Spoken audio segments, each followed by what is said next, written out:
یہ بھی سرپرست ہیں، تو اس گھرانے کے سرپرست کی حیثیت سے آپ شکریہ ادا کریں گے. پہلے میں صدر علی قدر سے گزارش کر رہا ہوں کہ تشریف لائیں، اور اس کے بعد پھر آپ ہیں بہرحال آئیے تشریف لائیے. میں میڈم کا استقبال کر رہا ہوں، آپ بھی استقبال درود کے ساتھ کر دیجیے.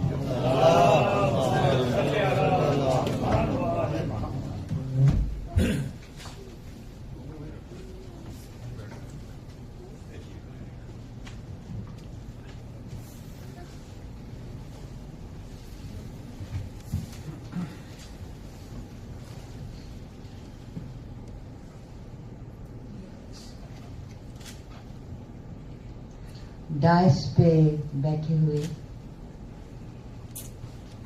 میرے کولیگز، میرے ہم خیال لوگ، عراق رضا زیدی صاحب سیدین منزل میں تشریف لائے اور مجھ سے کہا کہ اس موقع کی میں، اس تقریب کی میں، اس محفل کی میں صدارت کروں. مجھے اس بات کا بہت آنر ہے کہ انجم زیدی صاحب نے، جن کو میں بہت عرصے سے جانتی ہوں مگر مجھے ان کا یہ تعلق بالکل میں ناواقف تھی اس سے، اور اپنے والد سید انوار زیدی صاحب موانوی، میں کبھی نہیں گئی اور میں نے اس کا نام بھی نہیں سنا، مگر یہ میرے لیے ایک نئی ڈسکوری تھی. اور میں نے عراق رضا زیدی صاحب سے کہا کہ میں کیا کہوں گی اس موقع پر. تو عراق صاحب نے کہا کہ آپ اپنے جو کولیگز ہیں ان کی آپ تقریر سن کے اور اس پہ اپنے خیالات پیش کریں. آل بیکاز آف عراق رضا.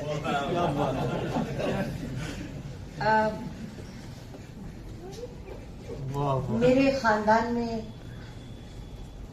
مجالس کا سلسلہ بہت، میرے بالکل بچپن میں جب کچھ نہیں سمجھ میں آتا تھا جب سے لے کے، اور کینیڈا میں جب میں 18-19 سال رہی تو وہاں بھی میرے شوہر نے، جو شیعہ نہیں تھے سنی تھے، مگر انہوں نے اپنے ہاتھ سے ایک امام باڑہ بنایا، اور میری والدہ کے علم جو تھے، جو کہ رامپور کے نوابی علم تھے. میرے والد بہت ہمبل انسان تھے، میری والدہ ایک نواب خاندان کی تھی، تو ان کے علم جو تھے وہ کینیڈا میں ازاداری مسلسل رہے. سبحان اللہ. اور جو میرے شوہر تھے وہ جب مجلس ختم ہوتی تھی تو ماتم کے لیے وہ کھڑے ہو جاتے تھے. تو میں نے یہ کہا کہ سنی تو ماتم نہیں کرتے، آپ ماتم کیوں کرتے ہیں؟ وہ ہاتھ باندھ کے کھڑے ہو جاتے تھے پیچھے. کہنے لگے نہیں، بچے کنفیوزڈ ہو جائیں گے. تو یہ اس ماحول سے میں سمجھیے کہ آج بھی، جبکہ باب العلم ہو گیا ہے، بہت سے امام باڑے ہو گئے ہیں، مگر جب میری پھوپھی نے صالح عابد حسین صاحبہ، جن کے ناصر صاحب نے جن کا ذکر کیا تھا، انہوں نے مجھے اپنا مجلسوں کا جو سلسلہ تھا وہ زندگی کے آخری لمحوں میں کسی کو سونپ دیا جاتا ہے، تو وہ مجھے سونپ کے گئی. اب میری زندگی کا آخری مرحلہ آ گیا ہے، اب میں سوچ رہی ہوں کہ میں کس کو سونپوں. مگر جو میری بیگم صالحہ عابد حسین نے جو مجھے سونپا تھا، وہ بہترین امام باڑہ جو ہے، جس میں پرانے رامپور کے زمانے کے بنے ہوئے علم ہیں، اور وہ پٹکے بھی آج تک پورے صحیح سلامت ہیں. تو میرے لیے آپ اس وقت آپ لوگوں کے سامنے اپنے خیالات رکھنا بڑا باعث فخر ہے. اور مجھے لگتا ہے کہ جیسے مولانا الطاف حسین حالی جو میرے پردادا تھے، ان کی روح کہیں خواجہ غلام الثقلین، خواجہ غلام السیدین، خواجہ غلام السبتین، سارے میرے اینسسٹر جو تھے ان کی روح جو ہے اس وقت، ان کی روحیں جو ہیں مجھے بلیس کر رہی ہیں. سبحان اللہ. اتنی ڈسکورسز ہوئے اس وقت، اتنے لوگوں نے بہت ہی خوبصورتی سے اپنے خیالات رکھے. پوئٹری، پروز، ڈائلیکٹکس، ہر چیز میں آپ کے سامنے ایک طرح سے ایک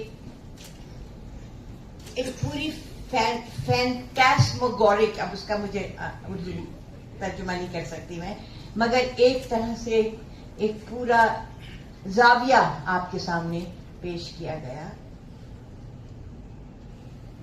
میرے نزدیک جو یہ مصرع طرح ہے، فاطمہ جب بال کھولیں گی خدا کے سامنے، میرے لیے یہ ایک فیمنزم، عورتوں کا جو ایک مقام ہے اسلام میں، عورتوں کا جو ایک فیمنزم کا جو ایک پوائنٹ ہے، اس کے بارے میں ایک بہت بڑا اگزامپل ہے. جبکہ ہم فاطمہ سے یہ مسالمہ جو ہے اسی لائن سے فاطمہ کا رتبہ جو ہے، اور جو خواتین کا جو ہے، جو جس کے لیے میری پوری زندگی اس میں وقف ہو گئی ہے. ایک شعر ہے، اس میں بہت اشعار ہیں اور سب لوگوں نے پڑھے ہیں. ایک شعر ہے اس میں، اس کتاب میں، کر کے استقبال عورت کو دیا جینے کا حق. یہ مولانا کاظم جون پوری کا شعر ہے. کہاں ہے؟ میں پہچانتی نہیں، سوری. کر کے استقبال عورت کو دیا جینے کا حق، فاطمہ جس وقت آئیں مصطفیٰ کے ساتھ. فیمنزم از انٹیگرل ٹو اسلام. سورہ نساء اور سورہ الاحزاب میں جو فیمنزم ہے، جو عورتوں کا مقام ہے، اس وقت میرا دل چاہتا تھا کہ آدھی سے زیادہ اس وقت آڈینس خواتین ہوتی. وہ جو سٹیٹس ہے عورتوں کا، ایک تو میں اس کے بارے میں آپ سب جانتے ہیں، آپ سب اسکالرز آف قرآن ہیں، مگر میرے دل سے جو آواز نکلتی ہے وہ اس وقت جو ہمارے اوپر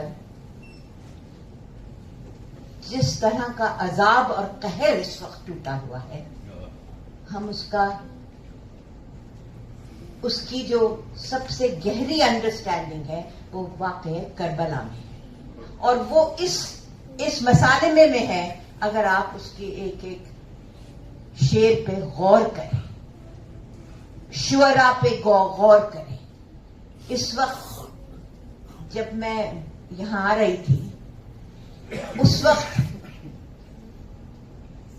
گاڑی میں ایک واقعہ جو ہوا وہ یہ تھا کہ اس وقت روہنگیا مسلمانوں کو عریبین سی میں ایک بوٹ میں ان کو لے جائے، ہماری سرکار ان کو لے گئی اور بوٹ میں لے کے ان کو سمندر میں پھینک دیا کہ میانمار چلے جاؤ. میانمار سے تو وہ آئے تھے. اب اگر میانمار چلے بھی گئے، برما جو پرانا برما ہوتا تھا، چلے بھی گئے تو وہ قتل ہو جائیں گے وہاں.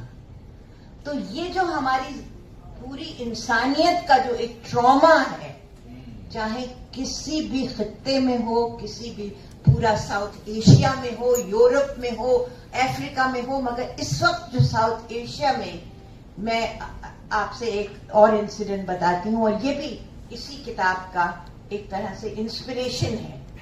ابھی میں کیرل سے آ رہی ہوں، کل رات میں کیرل سے لیٹ نائٹ واپس آئی. کیلیکٹ سے میں آئی ہوں، اور کیلیکٹ میں میری ایک تقریر تھی بھائی، میری تقریر تھی کیلیکٹ یونیورسٹی میں، کشمیریت اینڈ ہائپر نیشنلزم. کشمیریت اینڈ ہائپر نیشنلزم. میں کشمیر، میرا